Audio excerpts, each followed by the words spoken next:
Ошону эмнеге жазган жоксуң Бактияр? Я. Эмнеге жазган жоксуң айтчы? Байлангандан кийин мен тиги русский азыгымды жазып отуп унутуп калыптырмын.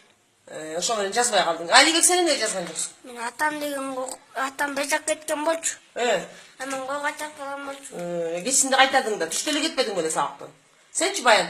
Мен кечирет жаңгоштап жазбай калыптырмын. Сенчи? Анан дневникке жазбай унутуп калыптырмын. Дневникке? Кошуналар жокпу? Я. Так, эжейдин кошунасы жазбай келет. Сенчи класс? Ручка сатып алайын деп унутуп ручка. Үйдө так ручка жок бекен.